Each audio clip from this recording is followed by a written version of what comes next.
Hello, I'm Michael Cantrell, and you are listening to the Prison Officer Podcast, a place to have a conversation about the forgotten cops that work in this country's jails, prisons, and correctional centers. A place for me to try to make sense of a career spent working inside the fence with some of the greatest people that nobody sees or recognizes for the important job they do to keep this world safe. If you love this podcast, hit the follow button, or better yet, share with your family, friends, or coworkers. In more than 28 years of corrections, I have used or supervised PepperBall hundreds of times. Now, as a master instructor for PepperBall, I teach others about the versatility and effectiveness of the PepperBall system. From cell extractions to disturbances on the rec yard, PepperBall is the first option in my correctional toolbox. With the ability to transition quickly from area saturation to direct impact with the non-lethal PAVA projectiles, PepperBall provides me with a range of non-lethal options for cell extractions involving non-compliant inmates, and when the use of force is over, decontamination is easy, with no oily residue on the walls or floors. To learn more about PepperBall, go to www.pepperball.com or click the show notes below. PepperBall is the safer option first. Well, hello, and welcome back to the Prison Officer Podcast. My name is Mike Cantrell, and I'll be your host. I'm going to tell a little bit of a story today, I guess. You know, it's a story that's been repeated throughout my life and throughout my career. And I'm going to be I'm not going to be specific, okay? I'm going to be very vague about where this occurred, who was there, and but I will be honest about what people said and my thoughts that go along with that. So I belong to a community group, and I'm just going to leave it at that. And they had a speaker come in, and that speaker, she was there to speak about her knowledge of prison lingo, what she knew about prison, and I'll let you know how she kind of learned some of this. But that's what she was there for, was to educate the group on what goes on in prison. And it wasn't something I was expecting, or I probably wouldn't have went, but I was there, and she began her talk. And like so many people, she is completely off on what happens in prison. But that's not her fault, and I don't blame her, really. She has a brother who was convicted of a white-collar crime, and he was sent to federal prison, and so he is in a camp somewhere, and this is where she's gotten her information. They have reconnected. Of course, you know, the moment he went to prison, he called her. I'm going to prison. I need help. He probably called 12 other people, but that's the part that she knows, is that he called and he needed help, and so she was there. And she feels good about that, and that's fine. I understand family. But there's a lot of stuff I don't understand. You know, one of the things that she talked about was what he says he saw in prison. And first off, he's at a camp. So his knowledge of prison is based at this low-level camp where violence is not gone, but it doesn't happen too often. Maybe there's a little bit of the threat of violence, but how many people are going to carry that out when they're, 18 months to the door? Where they're going to pick up 6, 8, 10 years because they get in a fight? Most of them aren't. So for the most part, prison camps, especially in the feds, are more about inmates getting away with stuff than they are violence or rape or all that stuff that the media, portrays that our prisons are about. So I know his knowledge is minimal, and he's tried to convince her that all these, big badasses are there, and that he's under threat, if he does the wrong thing.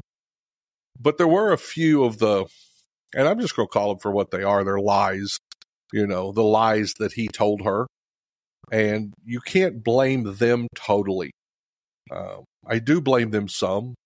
I worked in investigations for a while, so I monitored phone calls. I heard these conversations. I saw the way these families protected these inmates and how they listened to their lies and how they helped them continue their criminality while they were inside, which I don't know if that's the way they look at it.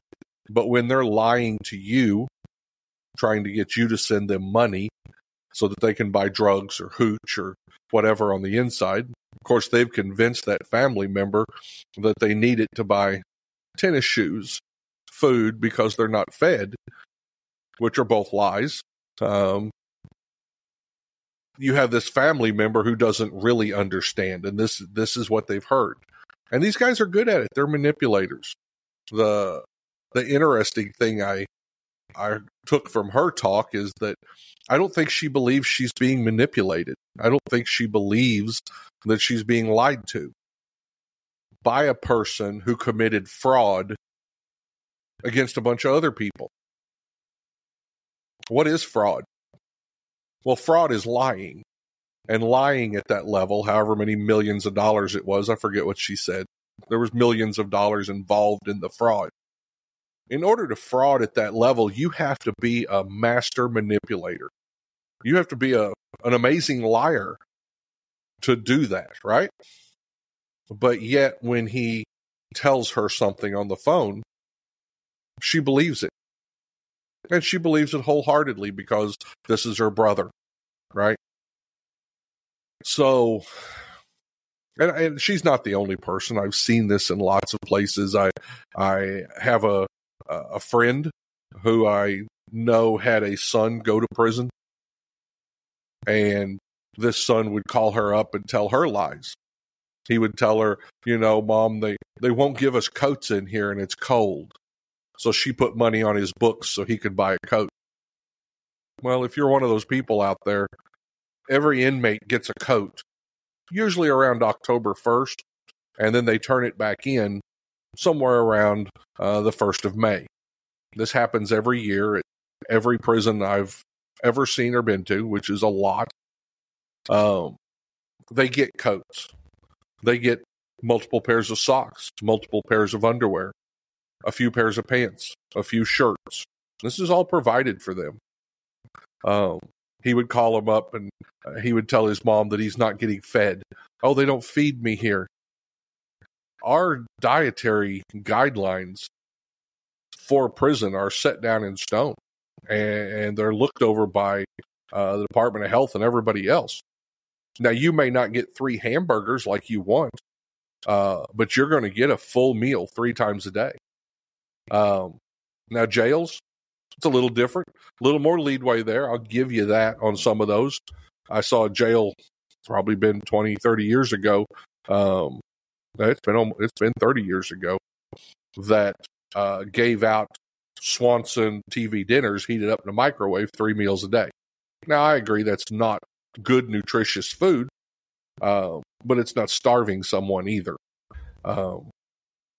So, these stories, these lies, these inmates get on the phone and they're eating, you'll see them, they're eating wham whams and zuzus out of the commissary already while they're on the phone with this girlfriend or this mother or this sister or whoever it is in their family that they've convinced that they're being mistreated and convince them to put money on the books.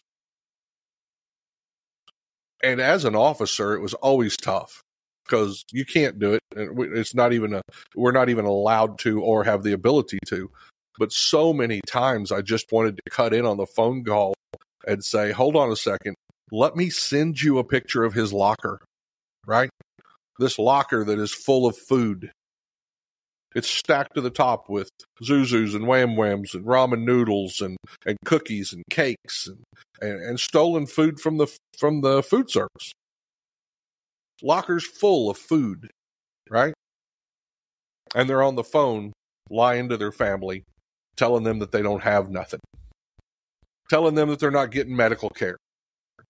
The guy's never went to the dentist in his life, and he's not getting medical. He's not getting in the dentist quick enough once he goes to prison.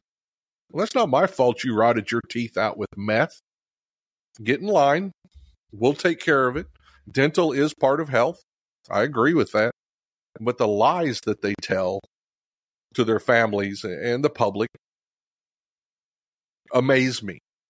They amaze me greatly. Another one of the things that this lady was giving away little prizes, candy if they answered the question right, if the group did. And one of them was, what is one thing an inmate can never do? And nobody guessed it. They were all kind of looking around and steal from each other, I think was one of the answers. And she said that the answer to that was they could never look a correctional officer in the eye. If they did that without permission, they would get thrown in the hole. I don't even know where this level of, guys and gals, if you've got kids sitting around, this is probably not the episode. But I don't know where this level of bullshit even comes from. Who believes that stuff? Now, did that happen 150 years ago? I don't know. I wasn't there. But, when they had chain gangs, I'm sure I saw pictures where inmates walked to the chow hall, carrying their, in line, carrying their trays, sitting down at the same time. There was a different level of control in the 1800s and prisons and penitentiaries. I'll agree with that. But if you think an inmate these days is getting beat for looking an officer in the eye, you're just, I don't know, you're crazy. That's what it is. You've watched too much TV.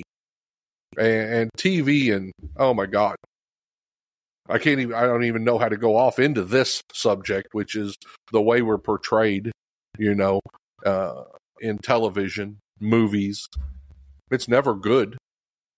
They portray us as these thugs that come in there. We're evil, we're criminal ourselves. And the truth of the matter, against all those lies, is I did this job I'm still working in corrections and law enforcement instructing. I've done this job for more than 30 years. I've met thousands and thousands of correctional officers. And the truth is, most of them, I'm not saying there's not 1%, but most of them are coming to work to have a job, to take care of a family, to buy what they want, to do something on the weekends. Look at myself. Here I am, this criminal, evil person who beats inmates and doesn't feed them and doesn't allow him to have a coat in the winter. I've been married 30 plus years. I got a daughter that's a professor, a son that's a CPA. We worked hard to, pay off our house, have a little retirement, which I'm not doing a real great job at retirement. I'm still working quite a bit. But I don't have a criminal record. I'm not an alcoholic. I'm not taking drugs. Am I the only one? No, I'm not. Thousands upon thousands upon thousands of correctional officers across this country are living the same life I am. They're going to work. They're doing a job. It's not the greatest job in the world some days. It's nasty some days. We get to see the worst of humanity. People lie about us constantly, even when I'm at a community group. And I think, I've kind of walked away from it a little bit. And here this lady shows up and she pretends to know who I am and pretends to know where I worked for 30 years because some camp inmate's been fooling her full of lies. A camp inmate that's a master manipulator, that's a great liar to start with. That's how he got in prison. So it riles me up. It makes me mad. And I don't know how to fix it. I mean, that's part of the reason I started this podcast, was to come up with some sort of way to talk about this and to give people some insight into the truth of what prison is. Not what they see on TV. Not, Orange is the New Black. I watched the first episode of that. It's one of the most nasty shows I've ever seen. Right? That doesn't go on in prison in women's showers all the time. It's crazy. right? Shawshank Redemption, there's a little bit about that movie I like. And I think the interaction between the inmates is fairly realistic in that movie. I think most of the officers that they show in the background were fairly realistic in that movie. But the captain and his thugs that were coming in and, whooping people in their cell and that kind of stuff, where do they get this from? I'll tell you the most realistic movie that, if you want to talk about realistic prison movies, and when I first say this, it's probably going to surprise you, but if we're going to talk about realistic prison movies, I'm going to mention The Green Mile. And you're going to say, that's a fantasy movie. This guy thinks, that he can heal people and stuff. It's not so much the story that is realistic, but to me, it's the four main officers there.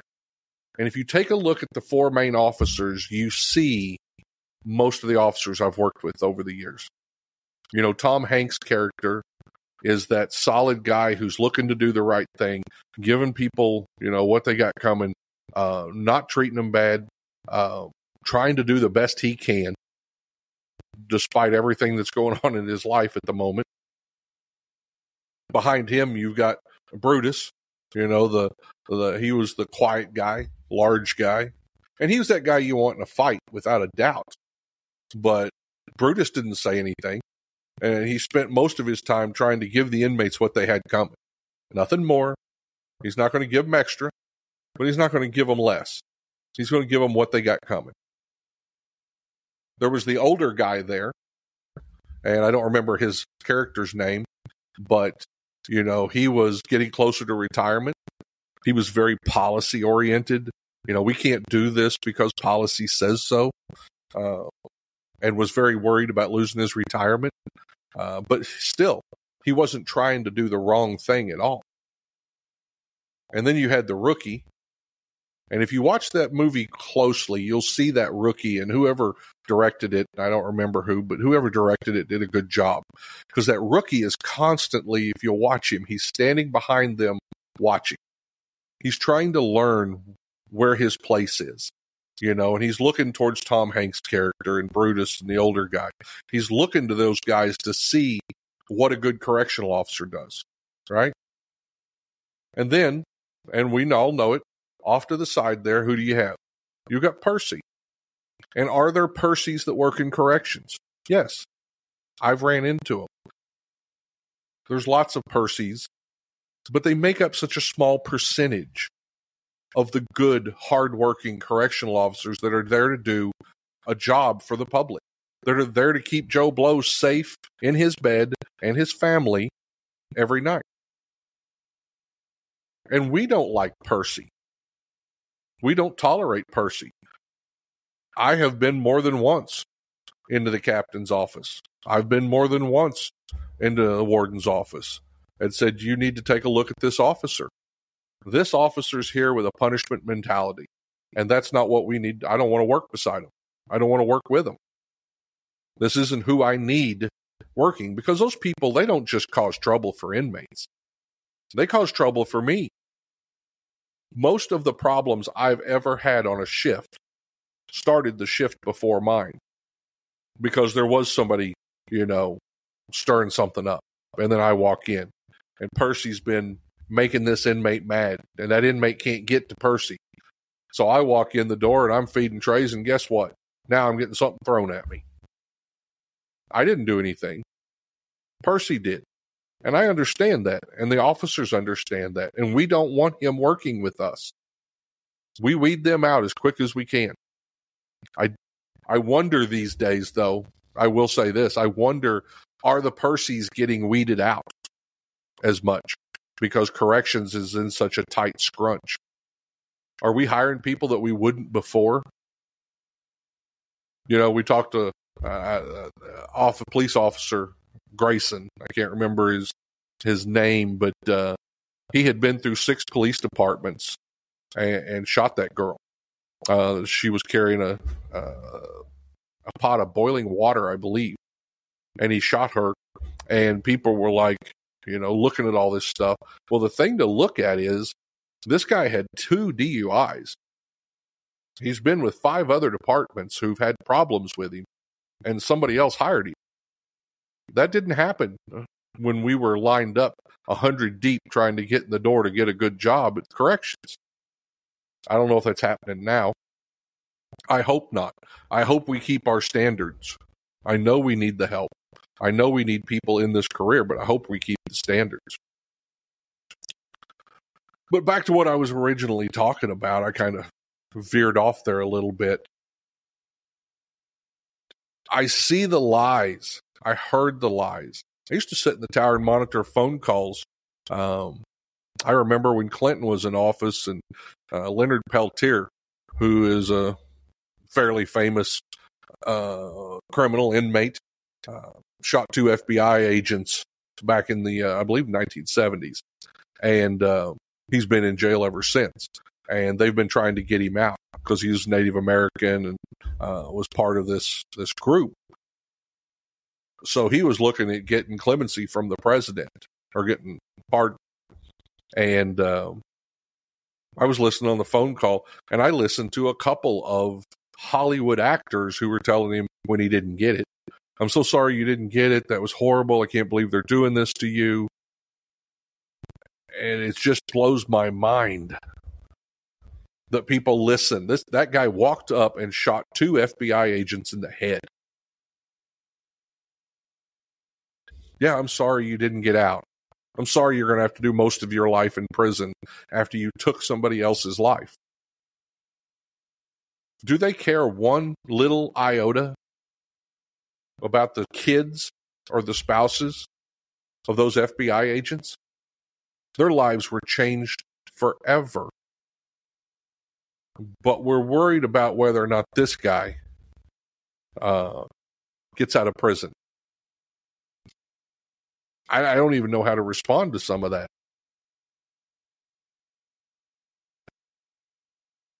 Why are people willing to latch on to these manipulators? What causes that? And I understand with this lady I listened to today. That's a family member. So, it's a little closer. But I watch inmates they'll get on the phone at night and call woman after woman after woman after woman. Tell them that you're my one and only. I love you. I'm going to marry you when we get out. I can't, talk dirty, all that stuff. Put some money on my books. Hang up, call the next one. Say the same stuff. You're my only. You're my everything. I'm gonna take care of you when I get out. Put some money on my books.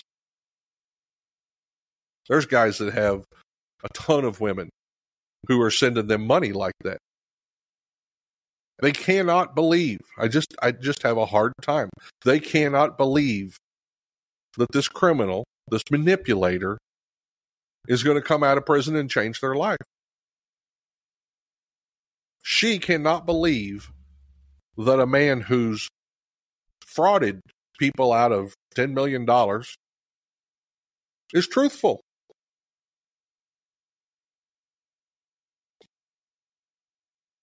My wife once worked with a guy, and it reminded me of it today because she told me several stories. She told us several stories about how inmates get around the rules. She told me several stories about how she broke policy. She started off by complaining about the way she was treated.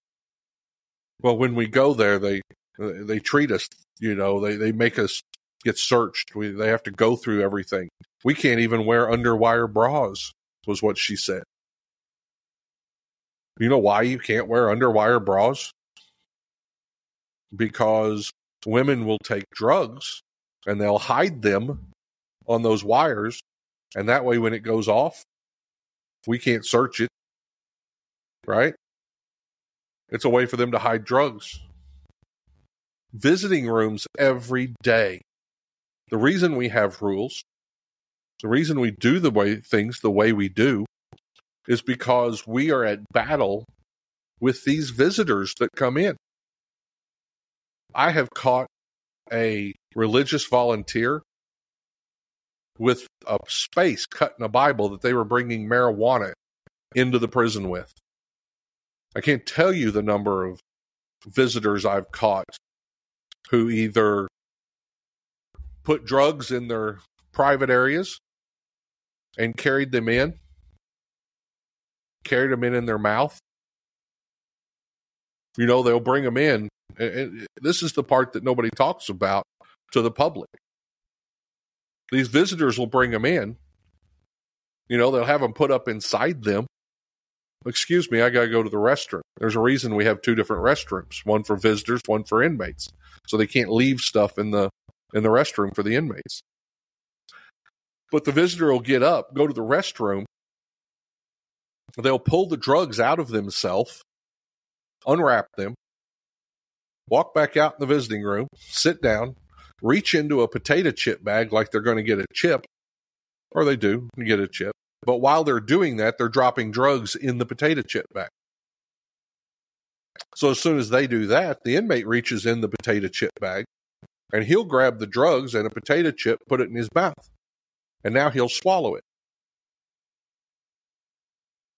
So I'm supposed to let them do that all the time while they bring drugs in? That's why we have to check you. That's why we have to go through your purse. That's why you can't wear underwire bras. Because they're constantly trying to bring stuff into the prison. People who know better. People who don't have criminal records.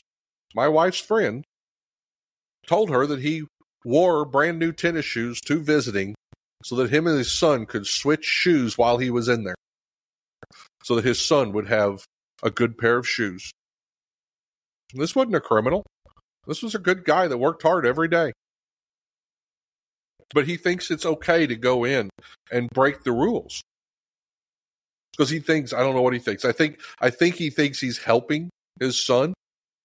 But what he doesn't know is the reason his son's talked him into doing this is because he's got a gambling debt. And that $70 pair of tennis shoes that he just walked in the door with is going to pay off his son's gambling debt or his drug debt or whatever debt. She told us that she has put in our money on other inmates' commissary accounts. Poor inmates who don't have anything. There's a reason There's a reason we don't let you put money on other inmates' accounts. And that's because that's how these inmates pay off their debt. Most inmates in prison are in some sort of debt. Any inmate that's still doing drugs, that's still doing alcohol, that's still, and some of it's for, stuff that they might want. Shawshank Redemption, he wanted art supplies and a rock hammer, right? So that's why he's trying to trade around and get money. That's all contraband. Gambling goes on all the time in prison.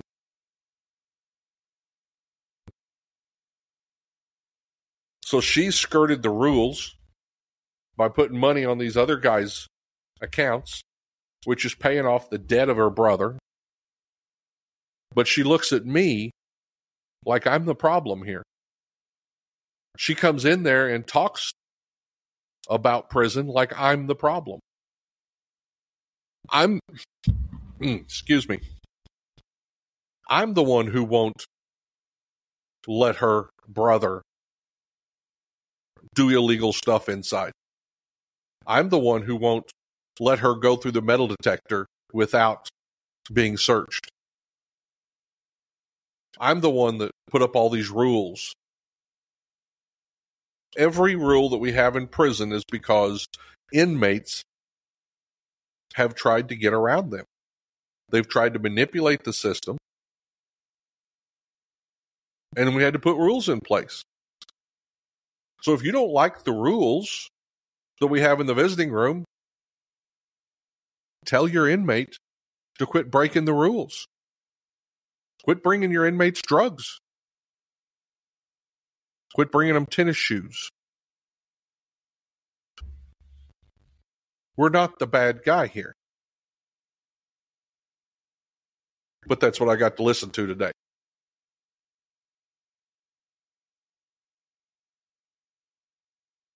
I feel sorry in some ways. I try to have compassion for her because she's being manipulated. She's being manipulated just like all the other people, and she admitted it.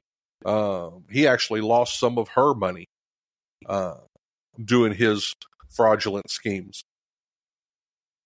But she's the one being manipulated by a guy who is a master manipulator, who has told her stories that don't exist, who has made up things to make himself look good, make everybody else look bad. He's doing the same stuff he's done forever. That's what got him in trouble. Now, I know there's going to be some people here who say, well, mine's not like that. I hope so. I hope you have a person who made a mistake, is going to go pay for their mistake, and come back out and be a good part of society. I hope they're going to go get a job. I hope they're going to pay their taxes. I hope they're going to do some brilliant art, right? I hope they affect somebody's life positively. I truly hope that that happens for your relative or whoever it is that you've got in prison. But what got them in prison has got to raise something in your head that says, I wonder if I ought to fact check them just a little bit. Would they lie to me? Yes, they would lie to you. When they were on drugs, they were lying to you that they weren't stealing money out of your purse, weren't they? They were lying to you when they told you they were going to go to rehab and this was the last time. Yet, when they go inside and they tell you that the officer won't let them look them in the eye, all of a sudden you know a lot about prison. All of a sudden you know a lot about correctional officers. Well, here's what I'm going to tell you about correctional officers. I visit with them almost every week. I train them. I see them. I see what they put up with. And I love them. My best friends are correctional officers. They go do a job for their community, a community that largely forgets about the job they do. Yet they still go do it. What kind of noble profession is that? So don't tell me that all the correctional officers are bad, that they're treating all the inmates bad. I've been there. And I didn't work at a camp, okay? Mr. Camp Inmate. I didn't work at a camp where he gets to play Nintendo in the off hours, where he probably has a tablet. His hardest job is mowing 3-4 hours a day. Oh, yeah. That's all he's doing, even if he's got a job. I wasn't at a camp. I was at penitentiaries. I saw the violence of prison. I saw what people are capable of. I saw the manipulation at a level that most people can't imagine, because these guys are masters. That's how they got where they're at. And then they go to prison and they get better. They learn from each other. They become criminally educated in how to do it better. Oh, yeah. The guy didn't come up with the idea to call 3 girls and convince them that he loved them. He didn't come up with that idea. When he comes in prison, they start educating him. Hey, dude, if you want extra stuff on your commissary, here's what you got to do. You got to call your grandma. You got to get a hold of, 3 names. Call your old high school people. Have them give you some names of some girls. And they start working on them and manipulating them. I've listened to hours of it. It's sickening. Okay. Well, I just had to stop and share that today. It's something we all run into, and I wish the world was different. I do. And I'm going to keep doing this podcast. to try to make it a little different, to try to put some of the truth out there, to talk about what does go on in prison. Not what the movies say, not what the TV says, and certainly not what the sister of a guy who committed fraud convinced her of. So, be safe out there. Take care of each other. Walk by somebody tomorrow when you get on shift and ask them, how are you doing? And then stop and take a minute to listen. That's the most important thing you can do for each other inside. Till next time, this is Mike Cantrell. I would like to take a minute to thank one of our sponsors that make the Prison Officer Podcast possible. Omni RTLS is a company that I've been working with for the last year. I am proud to be part of this team of correctional professionals who have developed the best real-time locating system on the market today. With Omni's real-time location technology, you automatically know the accurate locations and interactions of all inmates, staff, and assets anywhere in your correctional facility, and you have this information in real time. Omni is cutting-edge software for today's jails and prisons. It is the only way to monitor every square inch of your facility while still being PREA compliant. Go to www.omnirtls for more information and to make your facility safer today. That's www.omnirtls.com. If you enjoy these podcasts, the best way to support the Prisoner Officer Podcast is to share these episodes with your friends or family on social media. Let me invite you to visit www.theprisonofficer.com. If you haven't already, check out the Prison Officer Podcast on Facebook and click that little follow button. Or leave us a message, or better yet, leave us a review. And if you're listening to us on Apple Podcast, Google, or Spotify, please click the subscribe button. Till next time, I'm Mike Cantrell. Watch your back, and please take care of each other out there behind those walls.